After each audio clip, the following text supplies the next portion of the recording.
Bom dia, eu sou o Igor Bovo e hoje eu e o Igor Faria vamos apresentar o nosso trabalho sobre o papel do intestino na homeostase imunológica. O trato gastrointestinal, ele é a principal via de acesso aos antígenos e agentes patológicos para dentro do organismo. Ele é altamente especializado no combate a antígenos e ele também é muito importante para manter a homeostase imunológica do organismo. O tecido do intestino delgado, ele é um tecido ciliado, né? E esses cílios são chamados de vilosidades. E dentro dessas estruturas existem vasos sanguíneos, né, que levam sangue arterial e trazem sangue venoso, e também em cada vilosidade vai ter um vaso linfóide.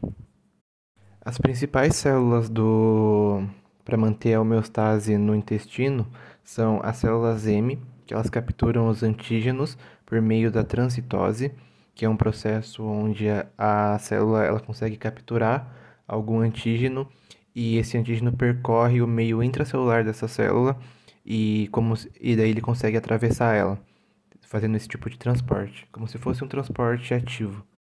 As células caliciformes são responsáveis pela secreção de mucina, que é a mucosa do intestino. As células de Paneth são responsáveis pela secreção de peptídeos antibacterianos, como a defensina e a lisozima. Os macrófagos, que são responsáveis por fagocitar os antígenos. As células dendríticas, que são responsáveis pela apresentação desse antígeno para células especializadas, como o linfócito B e o linfócito T. Os linfócitos B são responsáveis pela produção de anticorpos. E por fim, os linfócitos T são responsáveis pelo processo da resposta imune adaptativa.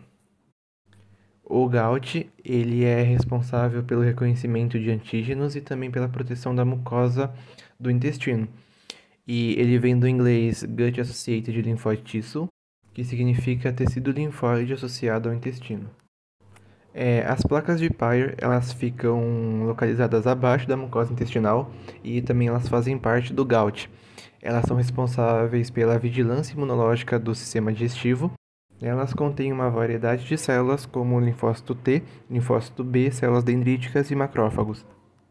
Como vocês podem ver nessas imagens, tem uma célula dendrítica dentro da placa de Peyer e ela está procurando alguns antígenos do lado de fora através das células que formam a velocidade. Então, ela como se ela estivesse esticando o braço dela através dessas células para poder achar algum tipo de antígeno.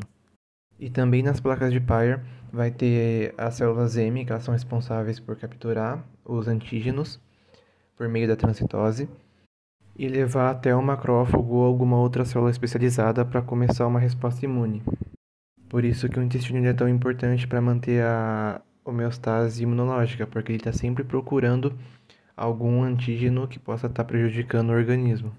Então, voltando na imagem, sempre que um antígeno acaba entrando na placa de Peyer, seja através da célula M ou através da célula dendrítica, ele vai acabar sendo apresentado para um linfócito T, onde esse linfócito T vai reconhecer o antígeno e dizer se é uma bactéria ruim ou uma bactéria da microbiota do intestino mesmo. Caso essa bactéria seja uma bactéria da microbiota intestinal, o linfócito T vai começar a liberar a interleucina 10, que ela é responsável por diminuir e inibir a resposta inflamatória, que foi causada pela célula dendrítica. Agora, caso essa bactéria seja uma bactéria maléfica, ou seja, ela não faça parte da microbiota intestinal, aí o linfócito T vai começar uma resposta imune adaptativa, ali na placa de Peyer mesmo, ou em algum linfonodo ali próximo. Ele vai até um vaso linfático mais próximo e vai subir até a extremidade de uma vilosidade. E na extremidade da velocidade, ele vai começar uma resposta imune, onde ele vai começar a liberar muita interleucina 6 para começar uma reação inflamatória. A microbiota, ela forma uma camada de proteção em torno da mucosa, porque ela vai impedir que o antígeno consiga chegar até o interior do tecido e consiga causar algum tipo de dano. Ela também vai impedir a colonização de micro-organismos patógenos por causa da competição energética, porque a microbiota ela é muito eficiente energeticamente, então ela acaba usando toda a energia para ela e não deixa nenhum tipo de energia para esse micro-organismo patógeno. E também a microbiota ela é muito importante porque ela vai regular e moldar a imunidade do organismo para o resto da vida dele. Como eu disse no slide anterior, essa resposta imune em torno dessas bactérias pode afetar muito na vida do indivíduo, porque dependendo de cada resposta imune, essa pessoa vai ser mais suscetível ou menos suscetível a algumas doenças ou algumas bactérias. Então, a microbiota também tem um papel muito importante nisso. Nessa imagem, ela é um corte de uma velocidade. Ali você pode ver que as células TCD8 estão em verde e as células TCD4 estão em vermelho, o que significa que essa resposta, uma possível resposta imune se daria muito pela célula TCD4, até porque as bactérias não têm capacidade de infectar em meio intracelular. Então vai ter uma maior atividade de células que são responsáveis pela apresentação de antígenos. O controle do sistema imunológico ele é realizado pelas moléculas inibidoras. A principal molécula inibidora é a TGF-beta. A TGF-beta ela é produzida por linfócitos T e por macrófagos. O seu papel principal é inibir a proliferação de células T efetoras, como a TCD4 e a TCD8, além de inibir também a ativação de macrófagos. Essa TGF-beta ela também contribui para a produção de imunoglobulina A. Apesar do macrófago produzir a TGF-beta, quem vai utilizar bastante a TGF-beta para realizar, por exemplo, a diferenciação da célula T reguladora, né, é a célula dendrítica. A célula dendrítica ela vai utilizar a TGF-beta junto com o ácido retinóico e interleucina 10, que o ácido retinóico ele é proveniente da vitamina A, né? Essa célula dendrítica ela vai diferenciar uma célula T naive em uma célula T reguladora. Essa célula T reguladora ela vai regular a atividade das células T efetoras, como a TCD4, né, a auxiliar, e a TCD8 citotóxica, certo? Bom, nessa imagem a gente pode ver o enterócito, né? A parte de cima do enterócito, essa primeira camada, é uma camada de mucosa, e essa camada em cima da camada de mucosa são as próprias moléculas e micro-organismos do lúmen intestinal, certo? Essa parte abaixo dos enterócitos é chamada de lâmina própria. É onde acontece toda a atividade, por exemplo, atividade realmente imunológica. Como vocês podem ver, tem essa célula TLR. Essa célula TLR está liberando interleucina 22 e interleucina 17. Essas interleucinas elas vão sinalizar essa célula de cima, né, que seria a célula de Paneth, né? Aí estão todas iguais, mas existe uma diferença, né, entre as células, entre os enterócitos e as células de Paneth. A célula de Paneth é essa célula que está produzindo esses peptídeos antimicrobianos. Esses peptídeos são a própria mucosa, ou seja, essa IL-22 e IL-17 são sinalizadores dessa célula de Paneth para ela produzir a mucosa, ou seja, é a primeira camada de proteção do nosso intestino, né, contra micro-organismos patogênicos. Essa imagem mais à direita, que está mostrando uma célula dendrítica, é o processo na qual a célula dendrítica ela vai produzir essa célula T reguladora, né, vai diferenciar a célula T naive em uma célula T reguladora. Essa célula dendrítica ela precisa de ácidos graxos de cadeia curta, que são ácidos graxos que são degradados, né, são liberados pela microbiota, ou seja, a microbiota que a gente tem, a microbiota intestinal, ela vai degradar esses ácidos graxos de cadeia longa, transformando-os em ácidos graxos de cadeia curta, para que a célula dendrítica possa realizar a sua função. Essa célula dendrítica, ela capta, né, alguns antígenos que possuem os MAMPs, né, que são, ao contrário dos PAMPs, que são relacionados a patógenos, os MAMPs são relacionados aos micróbios, certo? Essa célula dendrítica, junto com o ácido retinóico, a TGF-beta, né, que eu já mencionei, e a interleucina 10, que é uma interleucina reguladora, essas três moléculas vão ser essenciais para que a célula dendrítica consiga produzir a célula T reguladora. E por sua vez, né, como eu já havia mencionado, essa célula T reguladora ela promove a tolerância a antígenos, né, antígenos que a célula dendrítica identificou, além de regular, né, a resposta imunológica, né, controlar a resposta inflamatória, causando então, né, a homeostase. Bom, a imunoglobulina A, que é um anticorpo muito importante para a homeostase do sistema imunológico, ela apresenta as seguintes funções, né, de inibir patógenos e toxinas. Basicamente, essa é a função dela. Ela inibe tanto no lúmen intestinal, quanto no interior, né, do endossomo do enterócito, quanto na própria lâmina própria, onde acontece realmente a resposta imunológica. E como isso é feito? O IgA, né, imunoglobulina A, ela é capaz de se ligar às bactérias e também se ligar a alguns antígenos, né? Tanto é que a imunoglobulina, quando ela é liberada, quando ela é secretada para atender um certo tipo de antígeno, ou seja, ela é uma resposta específica, certo? De um antígeno específico.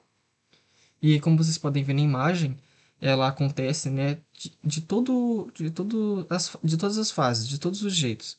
Seria no lume intestinal, no próprio enterócito ou também na lâmina própria, né? Ela faz essa atividade nessas três partes.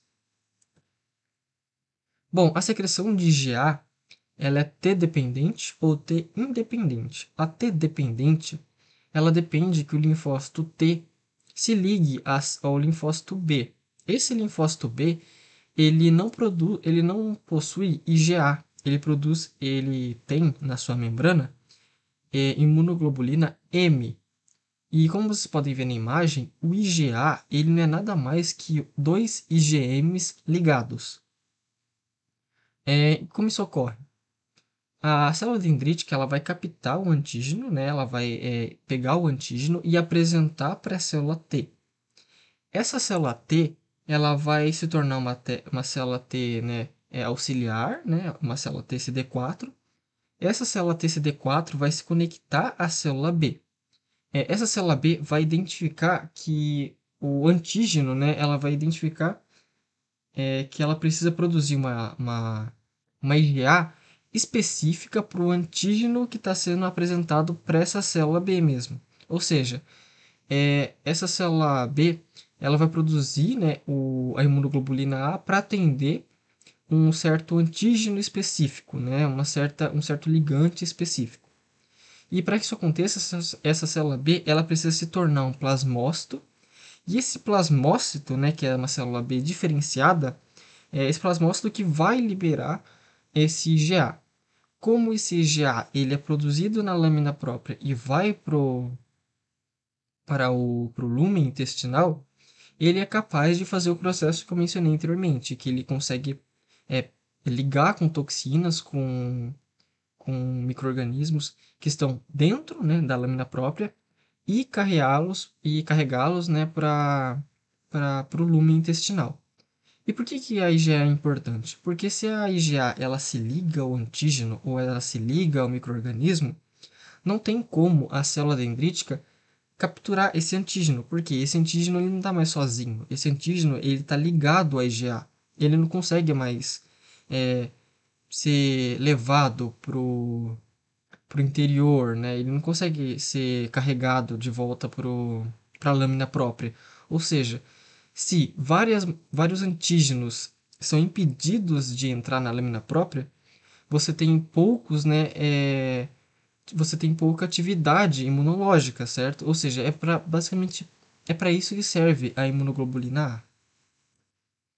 Bom, a gente também tem a secreção de IgA T independente, né, na qual não depende da célula T. Nesse processo, a célula dendrítica ela vai identificar, né, um pump de uma bactéria e a partir disso a célula dendrítica vai fazer com que a célula B se diferencie no plasmócito e libere uma IgA específica para o antígeno, ou né, para o pump no caso, que a célula dendrítica ela identificou. Ou seja, nesse processo, a célula dendrítica é como se ela fizesse o papel de uma célula T, certo? E como vocês podem ver no processo, para que isso ocorra, é necessário que esteja na presença de IGF-beta. Por isso que eu mencionei anteriormente que a TGF-beta ela é basicamente a molécula da homeostase, ela que realmente equilibra a nossa resposta imunológica. Bom, nessa imagem é possível ver um pequeno mapa, né, da resposta imunológica, né, da homeostase do nosso corpo, desde da captura, né, de um antígeno pela célula dendrítica até a produção mesmo da interleucina 10, do TGF-beta, que vai ser importante para a regulação, né, dessa resposta imunológica. A gente também consegue ver nessa imagem o linfócito TH17 e TH22, liberando interleucina 22 e interleucina 17 para que a célula de Panef consiga produzir um muco, né, que vai ser a primeira linha de defesa do nosso organismo e que também vai contribuir para a homeostase, certo?